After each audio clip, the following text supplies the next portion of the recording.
কলকাতায় হাদির সন্দেহভাজন দুজন খুনি ধরা পড়েছে। কলকাতায় খুনি ধরা পড়েছে, অথচ এই সংবাদ বাংলাদেশে আসার পর থেকেই বাংলাদেশের কিছু রাজনৈতিক নেতার মধ্যে আতঙ্ক ছড়িয়ে পড়েছে। কেন এই আতঙ্ক ছড়িয়ে পড়েছে? পাশাপাশি সারা বিশ্বে ইরান, ইসরায়েল এবং মার্কিন যুক্তরাষ্ট্রের সংঘাতের ফলে যে তেলের একটা সংকট দেখা দিয়েছে এবং তেলের দাম বেড়েছে, ঠিক সেই মুহূর্তে বাংলাদেশ সরকার কেন ভারতের কাছে ডিজেল সহায়তা চাইছে?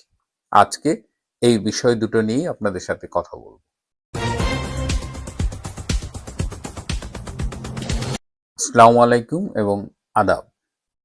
গতকাল আপনারা সবাই জেনেছেন যে ভারতে কলকাতায় যশোর যে বেনাপোল সীমান্তটা আছে তার কাছেই হলো বনগাঁ। সেই বনগাঁ থেকে ভারতের স্পেশাল টাস্ক ফোর্স তারা ইনকিলাব মঞ্চের নেতা হাদি, সেই হাদির দুজন সন্দেহভাজন খুনিকে গ্রেপ্তার করেছে, একজন ফয়সাল আর একজন আলমগীর।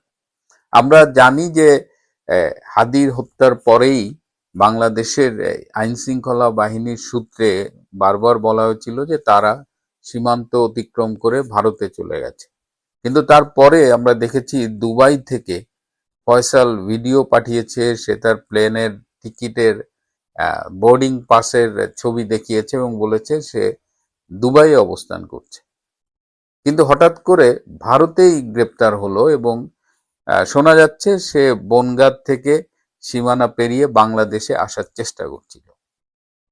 বাংলাদেশের সদ্য নিযুক্ত ডিজিএফআই প্রধান তিনি সম্প্রতি ভারত সফর করেছেন এবং ভারতে গিয়ে তিনি হাদির হত্যাকারীদের গ্রেপ্তার করার ব্যাপারে ভারত সরকারের কাছে সহায়তা চেয়েছেন বলে শোনা যায় এবং বাংলাদেশ সরকারের পক্ষ থেকে অনেক তথ্য প্রমাণও ভারত সরকারের হাতে তুলে দেওয়া হয়েছিল, যার প্রেক্ষিতে ধারণা করা হচ্ছে যে এই সন্দেহভাজন দুজন খুনিকে ভারতীয় স্পেশাল টাস্ক ফোর্স গ্রেপ্তার করেছে এবং গতকাল তাদের আদালতে ওঠানো হয়েছিল এবং সেখান থেকে তাদের 14 দিনের রিমান্ডে পাঠানো হয়েছে। তো হাদির হত্যাকারী যাদের সন্দেহ করা হয়েছে তাদের গ্রেপ্তার করা হয়েছে, এই সংবাদ ঢাকায় আসায় এনসিপি নেতাদের মধ্যে একটা আতঙ্ক দেখা দিয়েছে। আপনারা জানেন যে হাদিকে যখন হত্যা করা হয় তখন কিন্তু প্রথমে খুব চেষ্টা করা হয়েছিল এই হত্যার দায়টা আওয়ামী লীগের উপর চাপানোর, কিন্তু সেটা বেশিক্ষণ টেকেনি।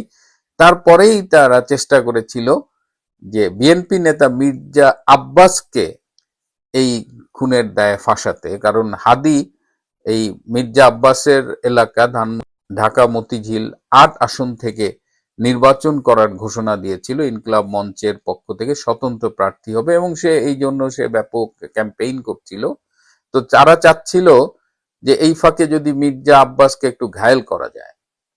তারপরে যেটা ক্রমশ স্পষ্ট হয়ে উঠল যে হাদিকে যারা গ্রুম করেছে, হাদিকে যারা ইনকিলাব মঞ্চের নেতা বানিয়েছে, হাইলাইট করিয়েছে, সেই হাদিকে তারাই হত্যা করেছে এবং হাদি কিন্তু 5ই আগস্টের আগে তেমন উল্লেখযোগ্য কোনো নাম না, আমরা কেউ তার নাম শুনিনি, কিন্তু হঠাৎ করে ইনকিলাব মঞ্চের বিশাল নেতা হয়ে গেল এবং সে অশালীন ভাষা সে রাজনীতিতে ইম্পোর্ট করেছিল এবং সেই ভাষা দিয়েই সে খ্যাতিতে চলে গিয়েছিল। মানে এই ভাষাটি আসলে এই রমজান মাসে আমি বলতে চাচ্ছি না, আপনারা হয়তো জানেন।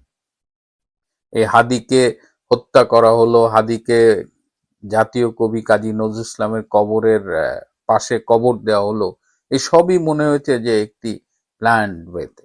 এখন যারা হাদিকে হাদি বানিয়েছে এবং হাদিকে হত্যা করেছে তাদেরই এক অংশ এখন আতঙ্কে ভুগছে, কারণ তদন্ত হলে প্রকৃত সত্যটা বেরিয়ে যাবেন। তারা বলার চেষ্টা করছে যে এই হাদির হত্যার মধ্য দিয়ে তাদের বিএনপি সরকার ফাঁসিয়ে দেবে, কিন্তু বিএনপি সরকার ফাঁসাবে নাকি প্রকৃত তদন্ত হলে খুনিরা বেরিয়ে যাবে, এটি নিয়ে আসলে এখন কথা হচ্ছে এবং এর ফলে এনসিপির কিছু নেতা বেশ আতঙ্কে ভুগছে। এবং আরো একটা নাম আমরা শুনতে পাচ্ছি, সেটা হলো ইনকিলাব মঞ্চের নেত্রী ঝুমা। এই ঝুমার সাথে নাকি যে সন্দেহভাজন দুজন গ্রেপ্তার হয়েছে ফয়সাল এবং আলমগীর, এই ফয়সালের সাথে নাকি দীর্ঘদিনের একটা সম্পর্ক ছিল। হাদি হত্যায় ঝুমার সম্পৃক্ততা নিয়েও কিন্তু আলোচনা হচ্ছে। সুতরাং কলকাতায় গ্রেপ্তারের সাথে সাথে ঢাকায় এই সমন্বয়ক এনসিপি, এই ঝুমা, এদের মধ্যে একটা আতঙ্ক ছড়িয়ে পড়েছে। দেখা যাক কি হয়। এখন প্রশ্ন উঠেছে যে এই যে সন্দেহভাজন খুনি, তাদের কি ভারত বাংলাদেশ সরকারের কাছে ফিরিয়ে দেবে কিনা। বাংলাদেশ সরকার এখনো আনুষ্ঠানিকভাবে কিছু বলেনি, কিন্তু যেহেতু দুই দেশের মধ্যে বন্ধি বিনিময় চুক্তি আছে, ভারত সরকার চাইলে বাংলাদেশে ফিরিয়ে দিতে পারে। আবার যেহেতু তারা অবৈধভাবে ভারতে অবস্থান করছে, এটা একটা অপরাধ। সেই অপরাধের বিচার হলে হয়তো তাদের ভারতে একটা সাজা দিয়ে বা ভারতে তাদের এই অপরাধের বিচার হতে পারে। সো কি হতে পারে সেটা আমরা দেখছি। এর পাশাপাশি আপনারা জানেন যে সারা পৃথিবীতে এখন তেলের মূল্য ভীষণ বেড়েছে। তেলের দুষ্প্রাপ্যতাও এখন একটা বিষয় হয়ে দাঁড়িয়েছে। এই মুহূর্তে বাংলাদেশের মন্ত্রী বলেছিলেন যে বাংলাদেশের কাছে নাকি 14 দিনের জ্বালানি তেল মজুদ আছে। পরে অবশ্য বলেছে যে এটা ঠিকভাবে কোট করা হয়নি। যাই হোক, বাংলাদেশের কাছে তো অনেক দিনের জন্য তেল মজুদ নেই। সুতরাং এই তেল নিয়ে অলরেডি রেশনিং শুরু হয়ে গেছে।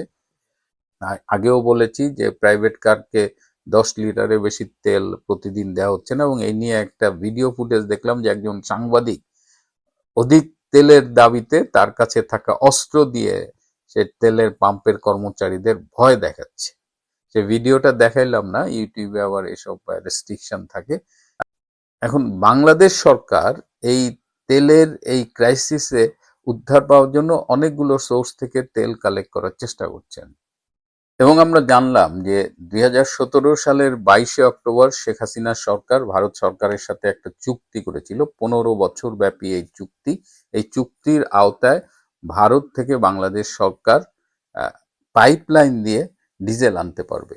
শিলিগুড়ি ডিপো থেকে দিনাজপুরের পার্বতীপুর পর্যন্ত একটা পাইপলাইন স্থাপন করা হয়েছে, এবং নুমালীগড় রিফাইনারি লিমিটেড থেকে এই ডিজেল এই পাইপলাইন দিয়ে পার্বতীপুরে আসবে, এবং 2026 সালের কোটা অনুযায়ী 1,80,000 ইউনিট ডিজেল বাংলাদেশ সরকার আমদানি করতে পারবে। এবং বর্তমানে যেহেতু এই ক্রাইসিস এবং বিভিন্ন সোর্স থেকে বাংলাদেশ সরকার তেল সংগ্রহ করার চেষ্টা করছে, সেহেতু এই চুক্তির অধীনে এখন ভারত সরকারের কাছে এই তেল সহায়তা চেয়েছে বাংলাদেশ সরকার। ইতিমধ্যে বাংলাদেশ সরকারের অর্থমন্ত্রী আমির খসরু তিনি মিটিং করেছেন ভারতীয় হাইকমিশনার প্রণয় ভার্মার সাথে, এবং এখন পর্যন্ত it is looking very positive.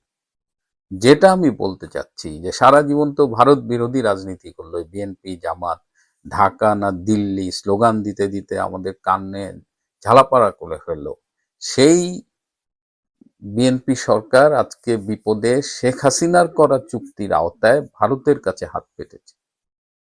এটা নিয়ে আজকে একজনের সাথে আলাপ হচ্ছিল, এক বড় ভাইয়ের সাথে, যে শেখ হাসিনা বাংলাদেশের জন্য কি করে গেছে, এটা আজকে যতটা না আলোচিত হচ্ছে, আগামী 5 বছর পরে শত্রুও বলবে শেখ হাসিনা বাংলাদেশের জন্য কি করেছে। আমি দক্ষিণবঙ্গের মানুষ, আমি পদ্মা নদী পার হয়ে সেই এমন হয়েছে যে প্রতিকূল আবহাওয়ায় ঝড়ের মধ্যে পড়তে হয়েছে, বা বড় বড় ঢেউ লঞ্চ কাঁপছে, তো সেই জায়গায় পদ্মা সেতু করেছে। এখন আমি খুলনায় চলে যেতে পারি 3.5 ঘন্টা 4 ঘন্টায়, গোপালগঞ্জ চলে যাই 2.5 ঘন্টায়, আমার বন্ধুর বাড়ি নড়াইল যাওয়া যায় 2 ঘন্টা 2.5 ঘন্টায়।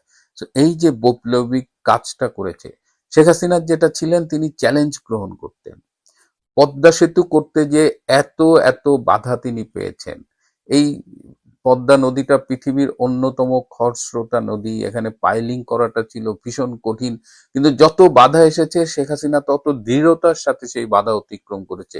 শুধুমাত্র পদ্মা সেতু তৈরি করার জন্য বিশাল হ্যামার তৈরি করতে হয়েছে জার্মানিতে, সেই জার্মানি থেকে সেটা আনা হয়েছে শুধুমাত্র এই সেতুটা করার জন্য। এবং এই চ্যালেঞ্জের কারণে সেতুর যে ইনিশিয়াল এস্টিমেটেড এক্সপেন্ডিচার সেটা পরবর্তীতে বেড়েছে। আমি এই সেতুটার সাথে ওতপ্রোতভাবে জড়িত। আমার আর্মির একটা বন্ধু ছিল, সে এই রেল সেতুটার সাথে জড়িত ছিল, সে লিড করেছে। আমার আরেকটা বন্ধু ছিল এই অ্যাপ্রোচ রোড করেছে। আমি পদ্মা সেতুর ওই যখন তৈরি হয় তখন ওই যাওয়া আসার পথে দু একবার দাওয়াতও খেয়েছি তাদের ক্যাম্পে। যখনই পদ্মার নদীর ঘাটে যেতাম, এই আর্মির সোর্সে আমাকে ফেরিতে একটা ভিআইপি ট্রিটমেন্ট দেওয়া হতো। তো আমরা তো দেখেছি তো Sheikh Hasina has done this, এবং নির্ভীক একজন নেত্রী ছিলেন, জীবনের পরোয়া করেনি। এই যে আজকে তারেক রহমানের কথা বলেন, 17 বছর লন্ডনে যে নির্বাসনে ছিলেন, আসার সাহস পাননি, অনেক নেগোসিয়েশন করে 24 সালের 5ই আগস্টের 1 বছরেরও পরের বছর 25শে ডিসেম্বর আসছে, but Sheikh Hasina never cared for her life.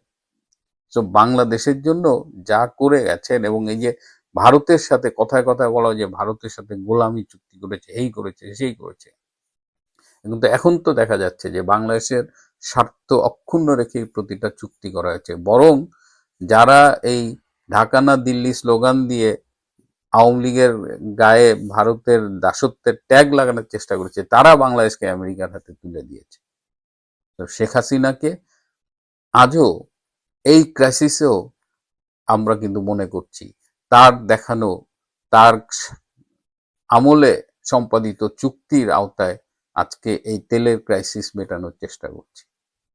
আর সেই শেখ হাসিনাকে আমরা ফ্যাসিস্ট বলি, আইসিটিতে একটা প্রহসনের বিচারে তাকে মৃত্যুদণ্ড দেই, এই জামাত রাজাকার এদের প্ররোচনায় ইনুসের মতো একটা দেশ বিরোধী, মানে চূড়ান্ত রাজাকার বলা যায় তাকে, তাদের পাল্লায় পড়ে আজকে আমরা একটা মানুষ যে বাংলাদেশকে ভালোবেসে বাংলাদেশের জন্য এত কিছু করলো, আর তাকে আমরা অসম্মান করলাম। যাই হোক, বাংলাদেশের রাজনীতিতে এখন এই হাদির খুনিদের স্টেটমেন্ট, তদন্ত এবং সেটা কিভাবে প্রভাবিত করে, এবং এর হাদির পেছনে যে মূল হত্যাকারী যারা, তারা বেরিয়ে আসে কিনা, তাদের পরিচয় মানুষের সামনে উন্মোচিত হয় কিনা, সেটাই আমরা দেখব। প্রিয় বন্ধুরা, আজ এ পর্যন্তই। ভালো থাকবেন, সুস্থ থাকবেন, তার চেয়েও জরুরি হলো নিরাপদে থাকবেন। সবাইকে অনেক ধন্যবাদ।